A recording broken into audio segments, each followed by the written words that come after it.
Eh, perlu difahami kunci komunikasi laki-laki dan perempuan itu berbeda. Bapak-bapak perhatikan bahwa ibu-ibu itu oleh Allah diberi amanah besar untuk mengajarkan kosakata kepada anak. Maka dalam ilmu linguistik dikenal laki-laki itu bicara sehari 5.000 sampai 7.000 kata. Wanita bicara itu rata-rata 24 sampai 48.000 kata per hari. Jadi kita bisa tahu di situ bahwa secara linguistik wanita itu lebih cerdas. Dalam bahasa sehari-hari, ibu-ibu itu lebih cerewet. Tapi cerewet yang solihah itu kan baik. Jadi bapak-bapak kalau bisa cari istri itu yang cerewet. Karena itu pangkal kecerdasan anak.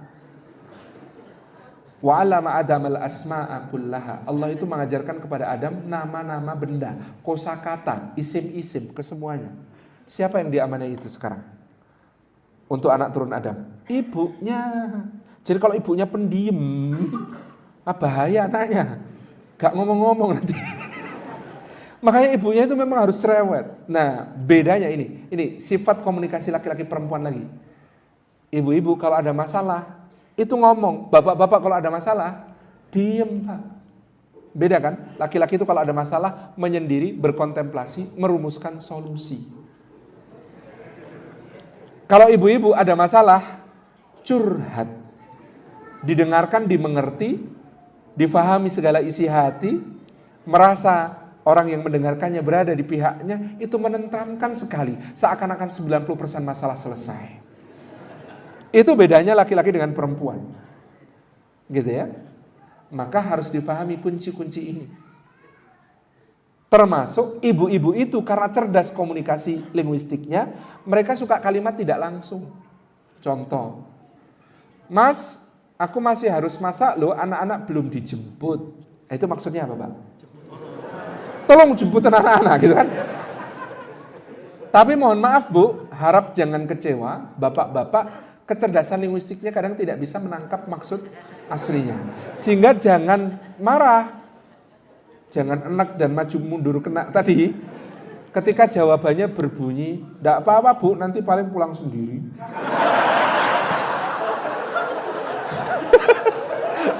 Kadang-kadang gitu ya, nggak nyambung.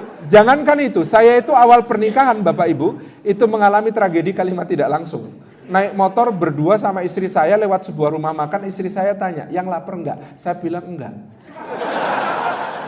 Lewat rumah makan lain dia tanya, "Beneran belum lapar?" Saya bilang, "Alhamdulillah belum." Lak radong udah gitu.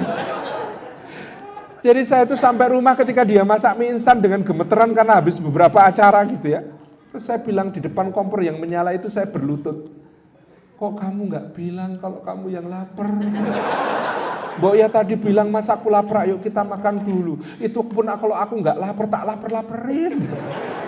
Nah maka ibu-ibu ada kunci caranya untuk berkomunikasi dengan laki-laki. Satu, kalimatnya harus jelas, langsung. "Mas, tolong bersihin ruang depan, mau ada arisan." Jelas ya? Jelas. Tolong bersihin ruang depan, mau ada arisan. Tapi laki-laki belum bisa menangkap maksudnya. Bersihkan itu maksudnya apa? Harus detail Bu. Singkirkan kursinya ke pinggir, disapu, digelari tiker Mas. Gitu. Itu baru clear. Jadi laki-laki itu detail. Wanita kadang-kadang mengira kalau sudah mengatakan sesuatu, ya maksudnya ngeresik ruang depan untuk arisan dulu, ya wis ngerti toh Mas gitu. Kok ya cuma disapu toh Mas utuh. Kadang-kadang harus didetailkan. Itu kuncinya komunikasi sama laki-laki. Yang selanjutnya kadang-kadang ibu-ibu protes, saya itu sudah kalimat langsung tapi tetap nggak jalan itu. Maksudnya gimana? Saya sudah bilang, "Mas tolong ruang depan disapu, mau ada tamu." Ya, sudah bilang ya Pak. Tapi 45 menit kemudian posisi masih sama. Tetap baca koran atau tetap pegang gadget gitu. "Ibu, gimana Ustaz sudah? Kalimat langsung tetap nggak jalan." Oh, saya kasih tahu cara menaklukkan lelaki. Tidak ada lelaki yang tidak bisa dikendalikan dengan cara ini. Kalau mau nyuruh suami Bu, usahakan posisi sejajar atau lebih rendah sedikit. Kalau dia lagi duduk, jangan ngomong sama dia sambil berdiri. Duduk di sampingnya, pandang wajahnya, senyum. Kemudian katakan, Mas, tolong ruang depan disapu ya, mau ada tamu. Kalau dia bilang, ya, jangan pergi dulu Bu. Tetap di situ, tatap wajahnya, senyum padanya. Nanti kalau dia pegang koran, ngeliatin kita begitu, pasti kemudian, iya gitu.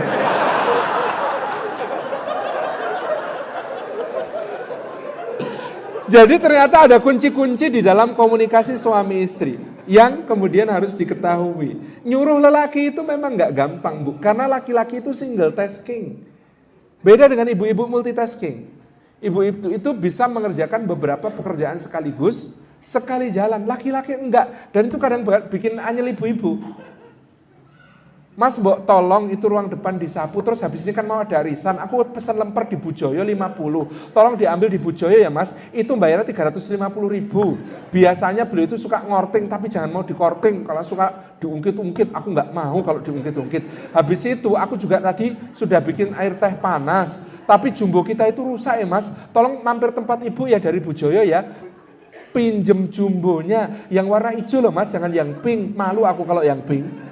Terus habis itu Mas, aku tuh juga pesan roti. Nah biasanya Bu Indri yang bikin roti itu suka lupa dipotong-potong. Nanti kamu cek dulu di dalam kotaknya itu, sudah dipotong-potong atau belum. Kalau belum minta dipotong sekalian. Di rumah kita nggak punya pisau yang dipakai untuk motong itu. Awas kalau sampai lupa, nanti beli pisau sendiri berarti Masnya ya. Itu di Indomaret nggak ada, harus ke mall.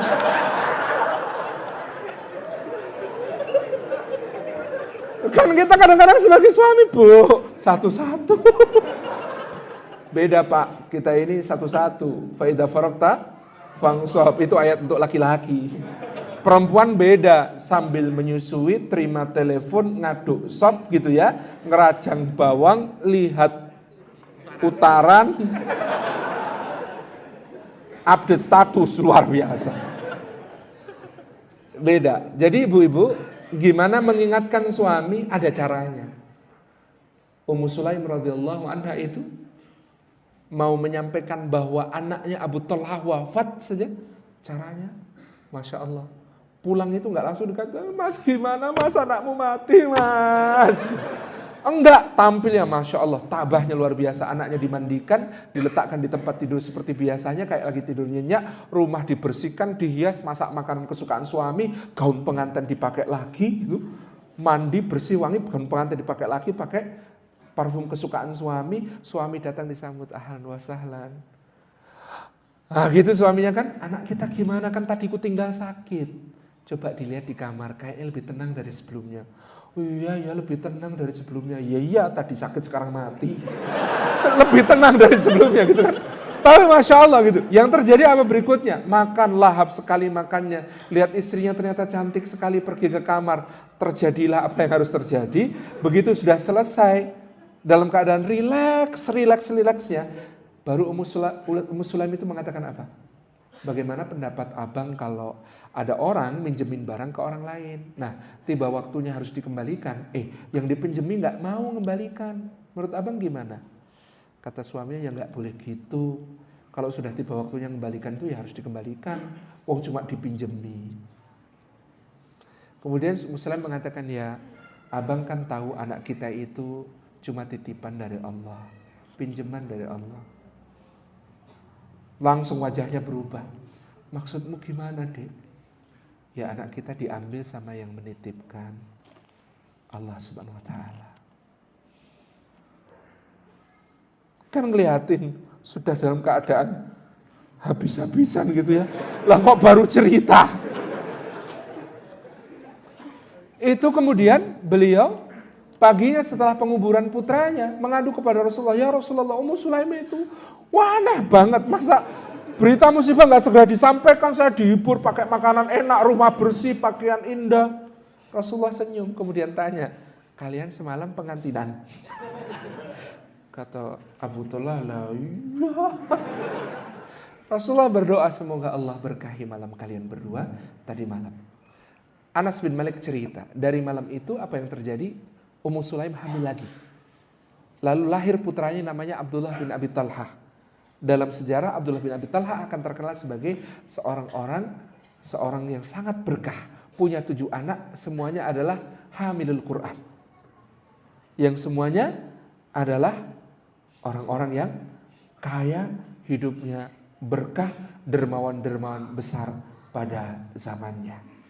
Itulah cerita bagaimana lelaki itu memang kadang-kadang perlu siasat untuk diberi nasihat maupun disampaikan sesuatu kabar yang mengejutkan kepadanya. Selamat berlatih, Bu. Gitu.